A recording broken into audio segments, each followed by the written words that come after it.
નમસ્કાર મિત્રો, સ્વાગત છે તમારું અમારી સ્કાય સ્કિલ ટેક યુટ્યુબ ચેનલની અંદર।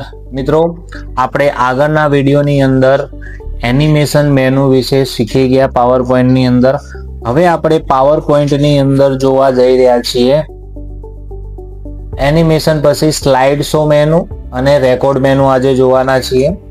હવે તો આની અંદર સ્લાઇડ શો ના તમને ઘણા બધા ઓપ્શન આપેલા છે। તો સ્લાઇડ શો ની અંદર કઈ કઈ રીતે તમે સ્લાઇડ શો કરી શકો છો એના ઓપ્શન આપેલા છે, પણ એના માટે સૌથી પહેલા તો આપણા જોડે કોઈ પીપીટી બનાવેલી હોવી જોઈએ, જેની અંદરથી આપણે અલગ અલગ પ્રકારના સ્લાઇડ શો થી ચેક કરી શકીશું, એપ્લાય કરી શકીશું। તો ચલો હવે મિત્રો સ્લાઇડ શો મેનુ વિશે જાણકારી લઈએ। એ પહેલા તમે ચેનલ ઉપર ન હોય તો ચેનલને સબસ્ક્રાઇબ કરવાનું ભૂલશો નહીં। ચલો તો ફાઇલ મેનુ ની અંદર ગયા પછી હું અહીંયાથી મારી એક પીપીટી ફાઇલ બનાવેલી પડેલી છે, એ ફાઇલને અહીંયા ઓપન કરી દીધી છે મિત્રો। હવે હું શું કરું છું તો સ્લાઇડ શો ની અંદર અહીંયા તમને એક ઓપ્શન આપેલો છે ફ્રોમ બિગિનિંગ। ફ્રોમ બિગિનિંગ એટલે શું? અહીંયા આપણને એક ઓપ્શન આપેલો છે ફ્રોમ બિગિનિંગ। ફ્રોમ બિગિનિંગ એટલે તમે ગમે તે નંબરની સ્લાઇડ ઉપર હોય અને આપણે અહીંયાથી ફ્રોમ બિગિનિંગ ઉપર ક્લિક કરીશું એટલે પહેલા નંબરની સ્લાઇડ ઉપરથી સ્લાઇડ શો શરૂ થઈ જશે, બરોબર મિત્રો? તો આ ફ્રોમ બિગિનિંગ। હવે હું અહીંયાથી ફ્રોમ કરંટ સ્લાઇડ, ધારો કે હું 4 નંબરની સ્લાઇડ ઉપર હોય ને આપણે આટલાથી જ સ્લાઇડ શો શરૂ કરીએ તો કરંટ નંબરની સ્લાઇડ ઉપરથી આપણો સ્લાઇડ શો ચાલુ થઈ જશે। એના પછી કસ્ટમ એટલે શું થાય તો આપણી રીતે આપણી જરૂરિયાત મુજબ આપણે સ્લાઇડ શો કરાવી શકીએ છીએ। કઈ રીતે? તો આપણે એની અંદર આગળ જાણીએ તો હું કસ્ટમ સ્લાઇડ શો ની અંદર જઉં, કસ્ટમ શો ઉપર ક્લિક કરું, અહીંયા તમને આ રીતનું એક ઓપ્શન જોવા મળશે જેની અંદર આપણે નવો જ એડ કરવાનું છે, તો આપણે ન્યૂ ઉપર ક્લિક કરીશું તો અહીંયા તમને દરેક સ્લાઇડ નું લિસ્ટ જોવા મળે છે। નંબર ઓફ સ્લાઇડ 1 2 3 4 5 6 7 8 સ્લાઇડો આપણે બનાવેલી છે, 8 સ્લાઇડો બતાવે છે। હવે આમાંથી આપણે અમુક સિલેક્ટેડ સ્લાઇડ નો સ્લાઇડ શો કરવો હોય તો શું કરીશું તો જે તે સ્લાઇડ રાખવાની હોય એને સિલેક્ટ કરીશું, બીજું, ચોથું, સાતમું, બરાબર? ટોટલ મેં 3 સ્લાઇડ લીધી અને એડ કરી દીધી તો 3 સ્લાઇડ આવી ગઈ। હવે આ સ્લાઇડોને મારે ઉપર નીચે લઈ જવી હોય તો તમે અહીંયાથી ઉપર નીચે મૂવ કરી શકો છો, અપ પણ કરી શકો છો, અને કોઈ સ્લાઇડ ભૂલથી આવી ગઈ હોય તો એને સિલેક્ટ કરીને ડિલીટ પણ કરી શકો। આ આપણી રીતે મેં ટોટલ 8 સ્લાઇડો બનાવેલી છે, 8 માંથી મેં 3 સ્લાઇડો સિલેક્ટ કરીને એડ કરી દીધી, ઓકે કરી દઉં તો ઓકે કર્યા પછી અહીંયા એનો કસ્ટમ સ્લાઇડ શો 1 નામની ફાઇલ બતાવે છે, એના ઉપર આપણે ક્લિક કરીને શો ઉપર ક્લિક કરીશું તો એનો જે 3 સ્લાઇડો આપણે એડ કરી છે 3 સ્લાઇડનો સ્લાઇડ શો શરૂ થઈ જશે મિત્રો। હવે આપણે એની અંદર આગળ જોઈએ તો સેટઅપ ની અંદર શું થાય, ચલો પહેલા તો આપણે આને ડિલીટ કરી દઈએ, કસ્ટમ શો ની અંદર જઈને ક્લિક કરીશું, રિમૂવ કરી દઈએ વધારાનો ડેટા। અહીંયાથી હું કસ્ટમ પૂરું થઈ ગયું, એના પછી સેટઅપ એટલે સેટઅપ ની અંદર તમે ક્લિક કરશો એટલે જુઓ તો પહેલા અહીંયા તમને ઓલ સ્લાઇડ સિલેક્ટ કરેલું જોવા મળે છે। ઓલ એટલે બધી સ્લાઇડો। તમે ફંક્શન કી F5 પ્રેસ કરો એટલે પીપીટી ની અંદર પાવર પોઈન્ટ પ્રોગ્રામ ની અંદર સ્લાઇડ શો શરૂ થઈ જાય છે, જે પહેલા નંબરથી સ્લાઇડ થી લઈને લાસ્ટ નંબરની સ્લાઇડ સુધી તમને બતાવે છે। હવે આમાંથી મેં ટોટલ 8 સ્લાઇડો બનાવેલી છે, એમાંથી મારે અમુક સિલેક્ટેડ જ કરવી છે, જેમ કે સિલેક્ટેડ ની અંદર આડાવડી તમે સ્લાઇડ સિલેક્ટ ના કરી શકો, એના માટે તમારે કસ્ટમમાં જવું પડે, પણ આપણે તો સિરિયલ નંબર પ્રમાણે, જેમ કે મારે પહેલા નંબરથી નથી ચાલુ કરવું, ચોથા નંબરથી લઈ અને 7મા નંબરની સ્લાઇડ સુધીનો સ્લાઇડ શો કરવો હોય તો આપણે શું કરીએ, સેટઅપમાં જઈને અહીંયા 4 to 7 કરીએ અને ઓકે કરશું। હવે જ્યારે તમે ફંક્શન કી F5 કરશો એટલે ચોથા નંબરની સ્લાઇડથી સ્લાઇડ શો શરૂ થઈ જશે। ક્યાં સુધી? તો 7મા નંબરની 4 5 6 અને 7, તો 7 નંબરની સ્લાઇડ સુધી સ્લાઇડ શો થશે, એના સિવાયનો થશે નહીં મિત્રો। તો હવે આપણે સેટઅપ કર્યું, અહીંયા ઓલ કરી દઈએ એટલે 1 થી લઈને બધા જેટલા હશે એટલા બધા આવી જશે। બીજું આપણને આપેલું છે હાઇડ। હવે ધારો કે તમે કોઈ પીપીટી બનાવી હોય, એની અંદર કોઈ સ્લાઇડ એવી પણ આવતી હોય જે તમારે હાઇડ કરાવી હોય, જે તેને દેખાડો બતાવી હોય નહીં, તો હું શું કરું, જે સ્લાઇડ મારે હાઈડ કરાવી હોય પણ ક્યારેક સ્લાઇડ શો કરતી વખતે ના દેખાય, અહીંયા તો તમને શો કરશે. જેમ કે હું 3rd નંબરની સ્લાઇડને હાઈડ કરી દઉં તો જુઓ મિત્રો 3rd નંબરની જે 3જા નંબરની સ્લાઇડ છે આ રીતે તમને હાઈડ થયેલો જોવા મળશે. હું 5મા નંબરની સ્લાઇડને પણ હાઈડ કરી દઉં, 5મા નંબરની સ્લાઇડ પણ હાઈડ થઈ જશે. સોરી, પહેલા 3 નંબરને હાઈડ કરી દઉં, 5મા નંબરની સ્લાઇડ ઉપર ક્લિક કરવાનું અને હાઈડ કરીશું. તો 2 સ્લાઇડો આપણે હાઈડ થઈ ગઈ. હવે હું F5 પ્રેસ કરું તો પહેલા નંબરની સ્લાઇડ આવશે, બીજા નંબરની આવશે, આ બીજા નંબરની, પછી 3જા નંબરની નહીં આવે, ડાયરેક્ટ 4થા નંબરની આવશે, પછી 5મા નંબરની નહીં આવે, ડાયરેક્ટ 6થા નંબરની આવશે. તો આ રીતે તમે સ્લાઇડના હાઈડ પણ કરાવી શકો. જો પાછું હતું એમને એમ નોર્મલ રાખી દેવું હોય તો એના ઉપર ક્લિક કરીને અનહાઈડ સ્લાઇડ, અનહાઈડ સ્લાઇડ, તો તમે સ્લાઇડને પાછી પણ લાવી શકો. તો આ બધા હતા સ્લાઇડ શોના અલગ અલગ ઓપ્શન. આશા રાખું છું કે સ્લાઇડ શોના ઓપ્શનની અંદર તમને ખ્યાલ આવી ગયો છે. હવે બીજું આપણે આગળ જોઈએ તો તમને અહીંયા એક ઓપ્શન આપેલો છે રિહર્સલ ટાઈમ, રિહર્સિંગ ટાઈમ. રિહર્સિંગ ટાઈમિંગ એટલે શું?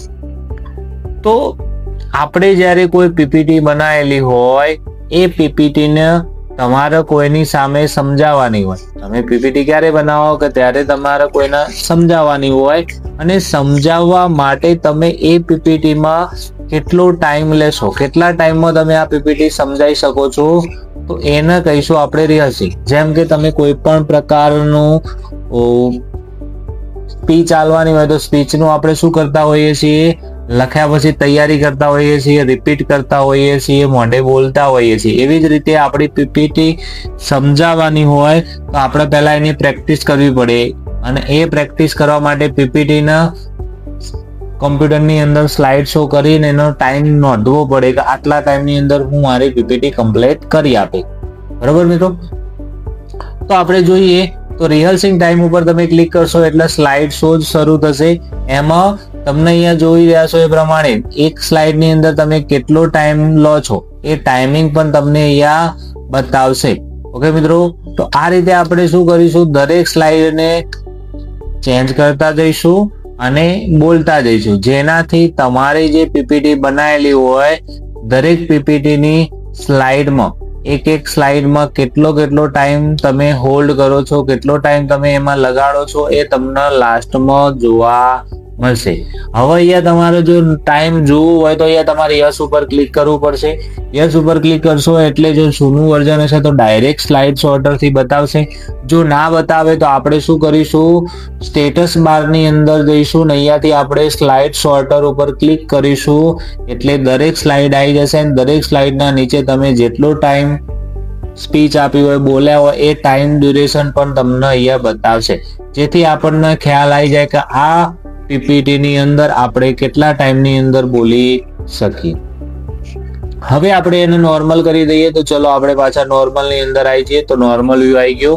એની બાજુમાં આપણને ઓપ્શન આપેલો છે રેકોર્ડ. હવે રેકોર્ડ ઓપ્શન આપણે જોઈએ, અહીંયા રેકોર્ડ મેનુ જ આપેલું છે, એની અંદર જ જોઈ લઈએ. તો અહીંયા રેકોર્ડ રિહર્સિંગ એટલે આપણે પ્રેક્ટિસ કરી કે કેટલા ટાઈમની અંદર બોલી દે.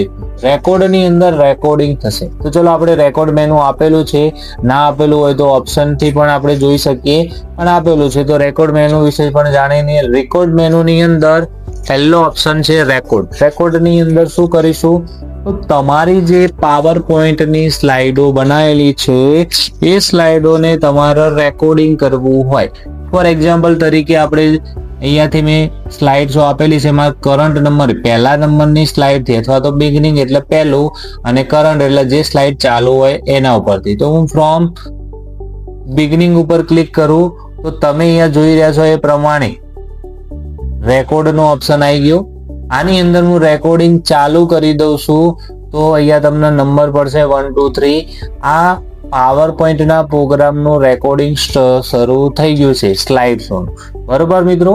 તો આની અંદર આપણે શું કરીશું, તો એક સ્લાઇડને અહીંયાથી ચેન્જ કરીશું અથવા તો ક્લિક કરીશું એટલે જે એનિમેશન ઇફેક્ટ્સ આપેલી છે એ જોવા મળશે. હવે જે સ્લાઇડની અંદર તમે કંઈક એડ કરો છો, કંઈક સમજાવો છો, અહીંયા તમને કલર્સ ઓપ્શન આપેલા છે. આપણે ડ્રો મેનુ આગળ જોયું એના પ્રમાણે તમારે ઇરેઝરથી ભૂસવું હોય તો તમે ભૂસી શકો છો. હાઇલાઇટ કલર વાપરવો હોય તો હાઇલાઇટ કલર પણ વાપરી શકો છો. હું અહીંયાથી હાઇલાઇટર કલર લઈ અને આ રીતે હાઇલાઇટ પણ કરાવી શકું છું. મારે પેન્સિલ કે પેનની જરૂર હોય તો આમાંથી આપણે પેન્સિલ કે પેન પણ લઈ શકીએ છીએ. તો આ રીતે તમે એક માર્ક પેન લઈ લઈએ તો પેનનો ઉપયોગ પણ કરી શકીએ છીએ. પેનના અલગ અલગ કલર પણ લઈ શકીએ છીએ, એને એક્સપ્લેન કરી શકીએ છીએ. પૂછવું હોય તો આપણે આ રીતે પૂછી શકીએ છીએ.